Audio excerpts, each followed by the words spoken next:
Odisha is a state which is known for its amazing, beautiful handloom, handwoven textiles which can be treasured for years to come.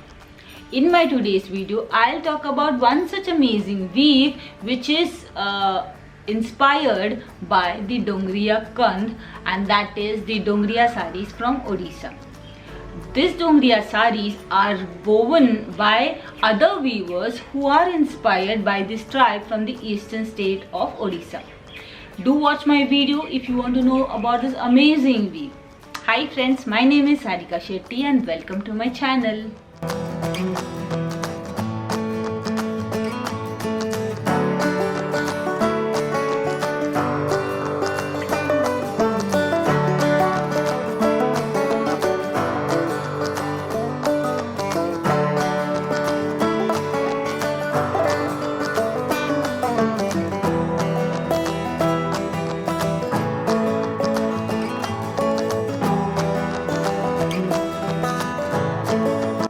Dongriya is a tribe in Odisha which is known for their rustic yet geometric embroidery. They derive their name from Dongar, which means hill in English, and the name for themselves is Jharniya, which means protector of streams. This tribe lives in the hills of Niyamgiri range and they worship god Niyam Raja. This is the same tribal group who resisted against mining to protect their hills in the year 2013. There are no weavers in Dongriya Kandh. Their main source of income is agriculture. They do embroidery but during their leisure times. The women in Dongriya Kandh learn embroidery very young, when they are around 10 to 12 years old. They do embroidery with needle and thread on shawls, which is known as kapda gundas. Earlier it was just done for family members to be worn during festivals, weddings, or it was being gifted by them to their near and dear ones. But later on they started this for earning also.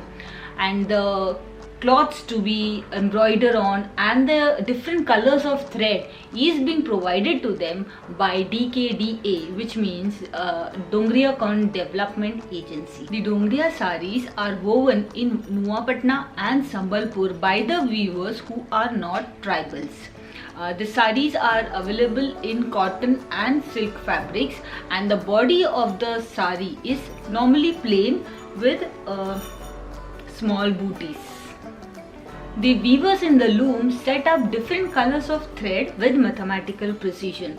There are beautiful hills and mountains in the border of the sari as well as the pallu of the sari. I'll show you the this is the border of the sari and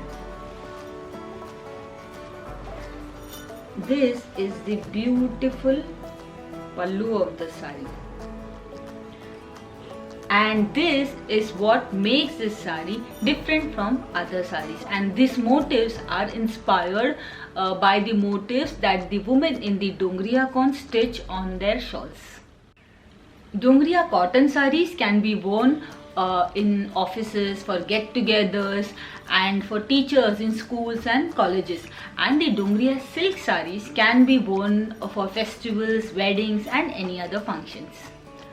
Dongriya sari comes with a blouse piece. You can get it stitched, or you can wear any solid color blouse which matches with the colors of the thread used in the sari, or you can wear any contrasting blouse, or you can wear any printed blouse like Akola, Ajrak, Kalamkari, Ikkat, Batik, and the list is endless. Price of a cotton Dongriya sari starts from rupees 4,000 and of a silk Dongriya sari starts from rupees 8,000 and more, depending upon the embroidery that is being done on the saris. Sari sellers on social media sell Dongriya saris claiming that it is being woven by the Dongriya community or by the tribal people. Please remember that, as I said earlier, there are no weavers in Dongriya community. What they do is just embroidery. So it may be that that embroidery is being done by the women in Dongriya community. However, the saris can be handloom from other clusters of weaving. You can purchase your sari from Utkalika as well as Boyanika. Both are recognized by the government. I have purchased my sari from Boyanika, and also, as I always say, from wherever you purchase, do your research well before purchasing any handloom saris from social media, because these saris are not very cheap. It's a little expensive. So doing research before purchasing is a must for anybody. The thread work, motifs and the vibrant colors make the sari desirable, which can definitely turn heads. The Dongriya inspired sari are unique and one of a kind sari which can be passed down for generations. This sari is an attempt to preserve an art. That's all, my friends, for my today's video. Hope you found this video to be informative as well, and in my next video I'll talk about how I styled my Dongriya sari. Do keep watching my video, and if you are interested in these topics, then you have to stay connected with me by subscribing to my channel, and do let me know in the comment section what other sari related videos you want to see on my channel. And in the meantime, you can check these two videos on different other views of our country. And that's all, my friends, for my today's video. We'll meet you all super soon in my next video. Until then, take care. Bye bye.